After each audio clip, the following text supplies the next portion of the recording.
नमस्कार दोस्तों, मेरा नाम गौतम सोनवने। मैं Father Agnel ITI Vashi Navi Mumbai में एज एन इंस्ट्रक्टर में काम करता हूँ। मैं आज आप लोगों को हॉर्न के बारे में जानकारी देने वाला हूँ।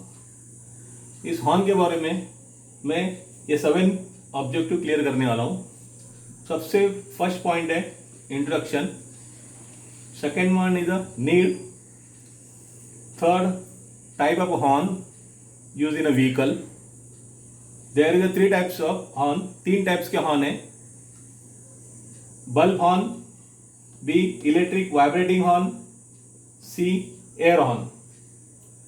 फोर्थ नंबर है कंपोनेंट्स ऑफ हॉर्न, फिफ्थ है कंस्ट्रक्शन, सिक्स है working of horn and seventh is a horn circuit.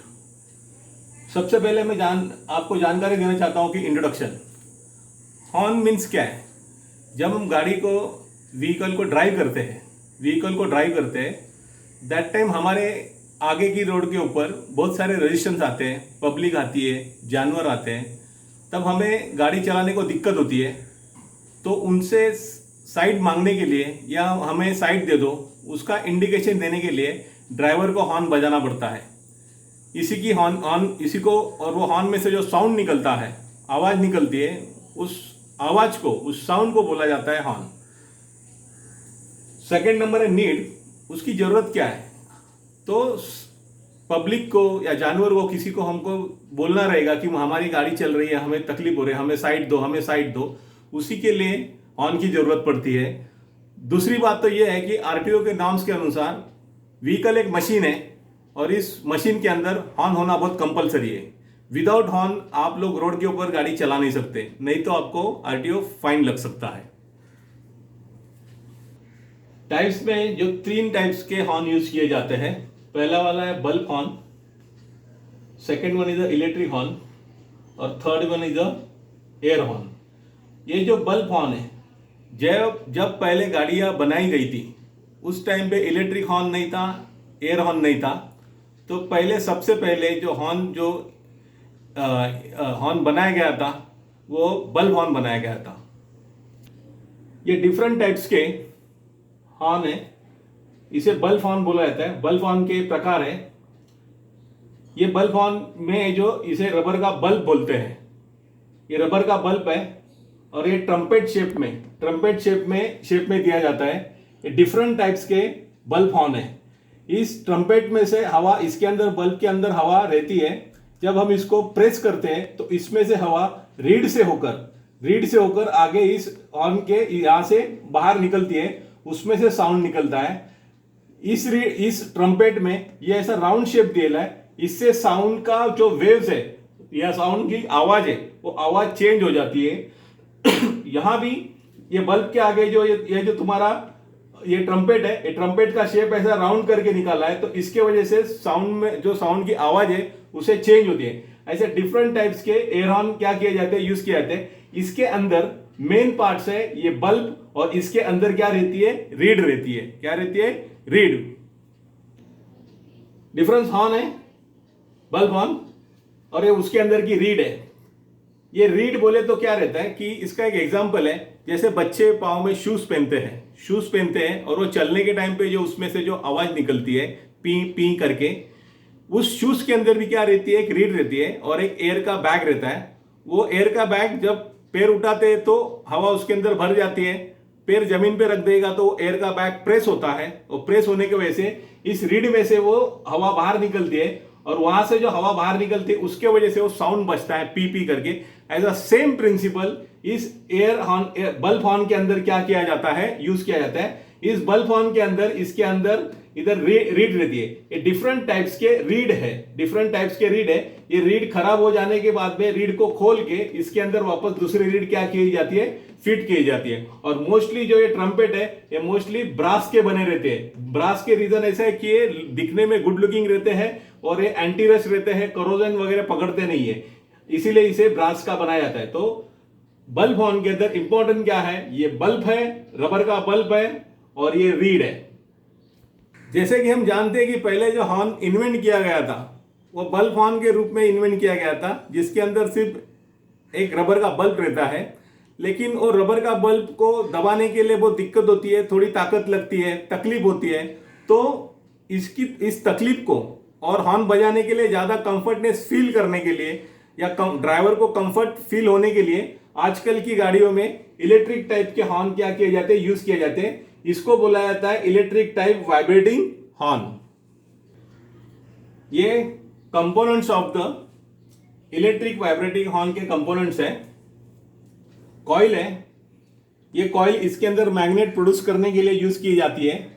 Condenser है, उसके अंदर करंट स्टोर करके वो मैग्नेट प्रोड्यूस करने के लिए हेल्प करता है। फिर उसके अंदर एक कॉन्टैक्ट ब्रेकर पॉइंट है। ये contact breaker point tungsten material का बनाया जाता है। कॉन्टैक्ट ब्रेकर पॉइंट के अंदर एक मूवेबल पॉइंट रहता है, एक फिक्स पॉइंट रहता है। फिर this is the guide rod, फिर स्विल रिंग है, ये बॉल जॉइंट, डायफ्राम। ये जो डायफ्राम है इसे, ये भी मेन कंपोनेंट्स है डायफ्राम, स्लीव लॉक नट, उसके बाद में टोन डिस्क और इसकी ऊपर की क्या है, रिम, ऊपर की रिम, कोन नट, कवर नट, एडजस्टिंग स्लीव, लोकेटिंग। फिर आर्मेचर। आर्मेचर बोला तो इसके अंदर मैग्नेट प्रोड्यूस होने के बाद में जो आयन का पार्ट एक्चुएट होता है, खींचा जाता है, that part is called the armature. And adjusting screw. Adjusting screw बोले तो डायफ्राम की मूवमेंट एडजस्ट करने के लिए या कॉइल का कॉन्टैक्ट ब्रेकर पॉइंट का गैप सेट करने के लिए दो एडजस्टिंग स्क्रू दिए जाते हैं। एक कॉन्टैक्ट ब्रेकर का गैप को सेट किया जाता है और दूसरा जो एडजस्टिंग स्क्रू रहता है वो डायफ्राम की मूवमेंट को एडजस्ट करने के लिए दिया जाता है। ये डायफ्राम जो है, ये डायफ्राम आगे पीछे क्या होता है, ट्रैवल करता है। अभी ये सिंपल इलेक्ट्रिक वाइब्रेटिंग ऑन का सर्किट है, सेक्शनल कट व्यू है। इसके अंदर ये जो मेन पार्ट है इसे बोलते हैं डायफ्राम।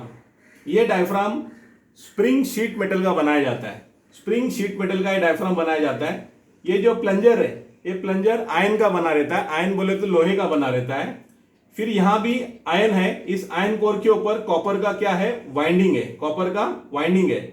इस आयन कोर को अटैच एक, इसको बोलते हैं स्ट्राइकर प्लेट, इसे बोला जाता है स्ट्राइकर प्लेट। ये स्ट्राइकर प्लेट इस मूवेबल पॉइंट को, ये कॉन्टैक्ट ब्रेकर जो पॉइंट है, इस पॉइंट को ओपन क्लोज करने का काम ये स्ट्राइकर प्लेट करती है। स्ट्राइकर प्लेट करती है। हॉर्न के दो टर्मिनल निकलते हैं, एक निगेटिव और एक दूसरा पॉजिटिव। जो इग्निशन स्विच ऑन करने के बाद में यहां से सप्लाई इस कॉपर के वाइंडिंग में आता है। कॉपर के वाइंडिंग में आने के बाद में ये वाउंड होते हुए यहां से रेड कलर में होते, यहां से इस मूवेबल पॉइंट तक आता है। मूवेबल पॉइंट अभी फिक्स पॉइंट के साथ में कांटेक्ट है। इस पॉइंट के साथ में कांटेक्ट रहने की वजह से निगेटिव में क्या होता है, वो ग्राउंड होता है। यहां से उसका सर्किट क्या होता है, कंप्लीट होता है। कंप्लीट होने के वजह से इस आयन कोर के अंदर मैग्नेट प्रोड्यूस होता है। इस आयन कोर के अंदर मैग्नेट प्रोड्यूस होने के वजह से ये जो प्लंजर है, ये प्लंजर मैग्नेट के वजह से यहां खींचा जाता है, यहां इसके ऊपर खींचा जाता है। तो ये प्लंजर से अटैच ये डायफ्राम है, ये डायफ्राम है, तो डायफ्राम भी आगे की तरफ खींचा जाता है। जैसा ये आगे की तरफ खींचा जाएगा वैसा ये स्ट्राइकर प्लेट जो है, स्ट्राइकर प्लेट ये इस कॉन्टैक्ट प्लेट्स को, कॉन्टैक्ट ब्रेकर पॉइंट को ओपन करती है। इसके बीच में गैप आ जाता है और सर्किट यहां से ओपन होने के वजह से सर्किट फिर से क्या होता है, ब्रेक होता है। सर्किट जैसे ब्रेक हो जाएगा वैसा इसमें का मैग्नेट निकल जाता है। इसमें का मैग्नेट निकल जाने की वजह से फिर ये जो स्प्रिंग मटेरियल डायफ्राम जो है स्टील का बनाया स्प्रिंग मटेरियल, ये वापस इसको अपनी जगह के ऊपर वापस लेके आता है। जैसे ये इसे अपने जगह पे वापस लेके आता है वैसा फिर ये मूवेबल पॉइंट वापस कांटेक्ट होता है। वापस कांटेक्ट होने के वजह से फिर सर्किट यहां से यहां कंप्लीट होता है। फिर इसके अंदर मैग्नेट प्रोड्यूस होता है। फिर मैग्नेट प्रोड्यूस होने के बाद में फिर ये प्लंजर इस तरह खींचता है, ये जैसा इस बाजू में खींचेगा। फिर ये पॉइंट ओपन होता है। पॉइंट ओपन होने की वजह से सर्किट यहां से ब्रेक होता है। ब्रेक होने के बाद में फिर ये डायफ्राम जो स्प्रिंग मटेरियल वापस इसको अपनी जगह पे लेके आता है। इसी तरह कंटिन्यूअसली ऐसा जो ये डायफ्राम है आगे पीछे ट्रैवल करते रहता है। और इस मूवमेंट के वजह से उस डायफ्राम में वाइब्रेशंस आता है। उस वाइब्रेशन में से जो साउंड निकलता है उस साउंड को बोला जाता है हॉर्न। अभी ये डायफ्राम में से जो साउंड निकलता है ऐसा हम कैसे बोलेंगे, तो इसका एक एग्जाम्पल है। जैसे हमारे कान के बाजू में अगर कोई मक्खी आई और वो एक आवाज करती है, ऊं करके आवाज करती है, तो हम हाथ से उसको हकाल देते। वो जो मक्खी जो आवाज करती है, वो मक्खी का आवाज उसके मुंह से नहीं निकलता है। उसके जो पर जो विंग्स जो रहते हैं, वो विंग्स इतनी स्पीड में नीचे ऊपर करते रहते हैं कि उस विंग्स के अंदर जो वाइब्रेशंस होता है, उस वाइब्रेशंस का साउंड रहता है, वो मकड़ी का जो आवाज आता है, मक्खी का जो आवाज आता है, वही सेम प्रिंसिपल के ऊपर ये इलेक्ट्रिक टाइप वाइब्रेटिंग हॉर्न क्या करते हैं, काम करते हैं। ये भी इलेक्ट्रिक वाइब्रेटिंग हॉर्न है, इसका सेक्शनल कट है, इसे काट के बताया गया है। इसके अंदर ये मैग्नेट प्रोड्यूस करने के लिए कॉइल है, इसके बीच में आर्मेचर रहता है, आयन का कोर रहता है, ये दो टर्मिनल है, पॉजिटिव और negative, Teflon filter, elastic support installation line बोले तो इसे गाड़ी के बॉडी के साथ में या चेसी के साथ में माउंट करने के लिए इसका यूज होता है। ये इसके अंदर ये डायफ्राम है, इस डायफ्राम की मूवमेंट होती रहती है नीचे ऊपर, डायफ्राम के वाइब्रेशंस के वजह से साउंड निकलता है, that sound is called the horn. And this is the pressure chamber, यहां से ये साउंड जो इस प्रेशर चेंबर से होके इस हॉर्न के इस वे से क्या होता है, बाहर निकलता है। ऐसा शेप देने के वजह से इस हॉर्न को बोला जाता है विंटोन हॉर्न बोला जाता है। और इसके अंदर एक ब्रेकर का कॉन्टैक्ट ब्रेकर क्या है, ब्रेकर पॉइंट है और स्ट्राइकर प्लेट आता है। ये जो शेप है, इस शेप का अगर आपने शेप चेंज कर दिया तो इसमें का निकलने का जो साउंड है उसकी वेव्स क्या हो जाती है, आवाज चेंज हो जाता है। इसी तरह से साउंड्स के अलग अलग आवाज निकलते हैं, उसके जो ट्रम्पेट में से जो आवाज निकलती है उसका वेव चेंज करने के वजह से आवाज चेंज होती है। ये पूरा हॉर्न सर्किट है, इसके अंदर ये हॉर्न है, ignition switch, this is horn button. ये जो हॉर्न स्विच है, ये हॉर्न बटन, ये स्टेयरिंग के ऊपर रहता है, स्टेयरिंग के ऊपर press button type, push button type knob रहते हैं, ये वो नॉब है। इस हॉर्न के और यहाँ जो बैटरी है, इस बैटरी के बीच में उसने ये हॉर्न रिले लगाया गया है, इसे बोलते हैं हॉर्न रिले, इसे बोला जाता है हॉर्न रिले। हॉर्न रिले में 3 टर्मिनल आती है, B for battery, S for switch और H फॉर हॉर्न। अभी जैसे बैटरी से पॉजिटिव सप्लाई यहां से होके इस रेड कलर की लाइन से होके यहां तक आता है, इस पॉइंट तक आता है। अभी ये पॉइंट ओपन है, same supply battery ignition switch तक आता है, बैटरी से होके जैसे इग्निशन स्विच ऑन करते हैं, यहां से होने के बाद में ये सप्लाई इस रिले के अंदर के कॉइल के अंदर, रिले के अंदर के कॉपर के वाइंडिंग के कॉइल से होके वो यहां से लेके यहां स्विच तक आ जाता है। अभी ये पॉइंट और ये पॉइंट दोनों भी क्या है, ओपन है, और यहां से निगेटिव क्या है, ग्राउंड है। अभी दोनों ओपन पॉइंट है। ये सेम सप्लाई यहां ओपन, यहां तक पॉजिटिव चार्ज आया है, यहां पॉजिटिव चार्ज आया है, और हॉर्न को कंटिन्यूअसली निगेटिव क्या है, ग्राउंड है। अभी ये पॉइंट ओपन है, ये पॉइंट ओपन रहने की वजह से ये हॉर्न बजता नहीं है। लेकिन जैसे आप ये पुश बटन को पुश करते हो, दैट टाइम ये कॉन्टैक्ट और ये कॉन्टैक्ट दोनों भी क्लोज हो जाते हैं। दोनों क्लोज होने की वजह से यहां से इसे पॉजिटिव मिला है, इस रिले का कॉइल को, यहां से उसे निगेटिव मिलता है। इसके वजह से इस रिले कॉइल के आर्मेचर में मैग्नेट प्रोड्यूस होता है। इसके अंदर मैग्नेट प्रोड्यूस होने की वजह से ये जो मूवेबल पॉइंट का आर्मेचर है, ये नीचे की तरफ ऐसा खींच लेता है, मैग्नेट की वजह से इसको चिपक जाता है। ये आर्मेचर मैग्नेटिक वजह से आर्मेचर को नीचे खींचता है, उसके वजह से ये पॉइंट कांटेक्ट हो जाता है। कांटेक्ट होने के बाद में यहां से सप्लाई, टोरल का सप्लाई ये हॉर्न को जाता है और हॉर्न बजने का शुरू होता है। जैसे हम ये पुश बटन छोड़ देंगे वैसा ये दोनों पॉइंट ओपन हो जाता है। सर्किट यहां से ब्रेक होता है, इसको निगेटिव चार्ज मिलता नहीं, सर्किट यहां से यहां कंप्लीट होता नहीं। इसके वजह से इस कॉइल के अंदर का मैग्नेट रिलीज हो जाता है, निकल जाता है। मैग्नेट निकल जाने की वजह से ये आर्मेचर में स्प्रिंग टेंशन रहता है, वो वापस अपनी जगह पे चला जाता है। अपनी जगह पे जाने की वजह से वापस पॉइंट में गैप प्रोड्यूस होता है, और इसके वजह से यहाँ का जो सर्किट इधर से क्या होता है, ब्रेक होता है, और इधर हॉर्न सप्लाई होता नहीं और हॉर्न बजने का बंद होता है। ऐसे इसी तरह हॉर्न सर्किट काम करता है। स्विच का या बैटरी का और हॉर्न के बीच में रिले यूज करने का रीजन क्या है कि हॉर्न जो है, ये हॉर्न 15 एम्पियर से लेके 20 एम्पियर तक करंट क्या करती है, कंज्यूम करती है। अभी 15 एम्पियर और 20 एम्पियर का करंट अगर कंज्यूम करेंगे तो उसके लिए करंट ट्रांसमिट करने के लिए यहां से यहां तक मोटी वायर लगानी पड़ेगी, और ये स्विच भी 15 से 20 एम्पियर के अंदर होल्ड होने वाला या विथस्टैंड रहने वाला या मेल्ट नहीं होना होता है, ऐसा स्विच लगाना पड़ेगा। तो इसको ऑपरेट करने के लिए बीच में रिले लगाना पड़ता है। जो कुछ भी लोड आता है इस कॉन्टैक्ट ब्रेकर पॉइंट के ऊपर आता है। यहां मोटी वायर लगती है, थिक वायर लगती है, यहां से भी थिक वायर आती है, लेकिन ये जो वायर है ये वायर हल्की वायर यूज किया जाता है, कम थिकनेस की, कम गेज की वायर यूज करते हैं, इसीलिए रिले लगाया जाता है। अदरवाइज अगर रिले अगर हम नहीं लगाएंगे तो ये वायर सब जलने का या हाँ ये वायर जलने का क्या आएगा चांसेस है, ये स्विच भी जल जाने का क्या रहता है चांसेस रहता है। ये भी हॉर्न सर्किट है। इस सर्किट के अंदर दो हॉर्न दिए हैं, दोनों हॉर्न का नेगेटिव ये ग्राउंड है, यहां भी ग्राउंड है, यहां से पॉजिटिव चार्ज आता है। ये बैटरी है, ये बैटरी, ये फ्यूज बॉक्स, इसके अंदर भी फ्यूज है, यहां से पॉजिटिव चार्ज आता है, यहां तक रिले तक आता है, यहां से सप्लाई इधर तक पहुंचाना है।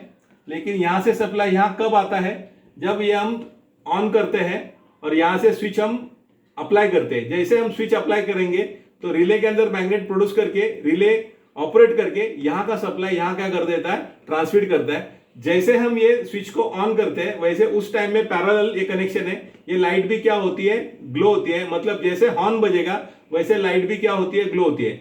इसका मतलब बैटरी और हॉर्न के बीच में रिले लगाया और इस रिले को ऑपरेट करने के लिए ड्राइवर के पास क्या रहता है, स्विच रहता है। और ये स्विच मोस्टली ड्राइवर के स्टीयरिंग में पुश बटन टाइप रहता है।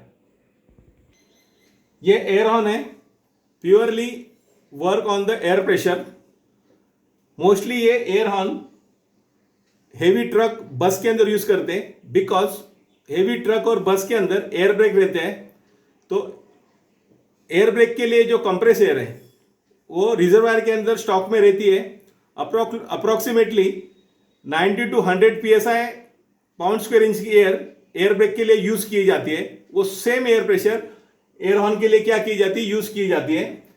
ये ट्रम्पेट है, इस ट्रम्पेट है, दो हॉर्न है, ये ट्रम्पेट, दिस ऑल्सो ट्रम्पेट। और इसके अंदर जो रहते हैं, मैंने इसके पहले बताया बल्ब हॉर्न कैसे बजता है। इसके अंदर क्या रहती है, रीड रहती है और ये एयर टैंक से हवा यहां से यहां तक आती है। जैसे आप ये स्विच को ऑन करते हो, ये फुल्ली मैकेनिकल स्विच है, इसको लीवर थ्रू ऑपरेट किया जाता है। लीवर को ऑपरेट करने की वजह से यहां से 90 psi की हवा प्रेशर से इस रीड से होके यहां से बाहर निकलती है और उसमें से उस रीड से होके निकलने की वजह से इसमें से साउंड निकलता है और उसी साउंड को बोला जाता है प्रेशर हॉर्न या एयर हॉर्न बोला जाता है। ये सेम पैरेलल में यहां भी जाती है और सेम पैरेलल में यहां भी जाती है। एक ड्राइवर फ्रंट में, लेफ्ट साइड में और राइट साइड में, दो साइड में हॉर्न क्या किए जाते हैं, फिट किए जाते हैं। ये एडजस्टेबल एयर हॉर्न है और ये दूसरा वाला है जो नॉन एडजस्टेबल एयर हॉर्न। अभी मैंने आपको बताया कि air horn purely air pressure के ऊपर चलता है और वो मोस्टली ट्रक और बस के अंदर यूज करते हैं। एयर हॉर्न को सिटी के अंदर अलाउड नहीं है, हाईवे के ऊपर आप लोग यूज कर सकते हो। सिटी के अंदर अगर एयर हॉर्न बजाए तो आरटीओ के नॉर्म्स के अनुसार आपको फाइन लग सकता है। तो एयर हॉर्न मोस्टली ट्रक और बस के अंदर यूज किए जाते हैं, बट कुछ बाइक में, मोटरसाइकिल में या कार के अंदर भी प्रेशर हॉर्न यूज किए जाते हैं। लेकिन कार के अंदर और बाइक के अंदर तो एयर प्रेशर रहता नहीं है, फिर ये प्रेशर हॉर्न बजते कैसे? तो इसका रीजन ऐसा है, ये मैं आपको एक्सप्लेन करता हूं। इसके अंदर भी सेम है, ये ट्रम्पेट है, इसमें से हवा पास होती है, जो साउंड निकलता है यहां से बाहर निकलता है। इसके अंदर रीड है, जो मैंने पहले बताया था बल्ब हॉर्न में रीड है, इसके अंदर रीड है। और ये जो है ये कंप्रेसर है, ये कंप्रेसर है। इसके अंदर आर्मेचर है, पोल शू वाइंडिंग है और इसके अंदर एक पंप है। मे बी इसके अंदर रोटरी टाइप का पंप यूज किया जाता है, रोटरी टाइप का पंप। जैसे इसको हम सप्लाई देते हैं तो आर्मेचर अट्रैक्शन रिपल्शन प्रिंसिपल के ऊपर घूमता है मोटर की तरह और उस मोटर के सेम शाफ्ट के ऊपर रोटरी गियर है। रोटरी गियर के वजह से इसके अंदर हवा कंप्रेस होती है और जो कंप्रेस हुई हवा वो डायरेक्टली इस रीड में से बाहर निकलती है और रीड में से बाहर निकलने की वजह से उसका आवाज निकलता है। तो ऐसा electric type pressure horn car में या बाइक में क्या किया जाता है, यूज किया जाता है। अगर आपको मेरा ये वीडियो अच्छा लगे तो लाइक कीजिए, सब्सक्राइब कीजिए एंड शेयर कीजिए।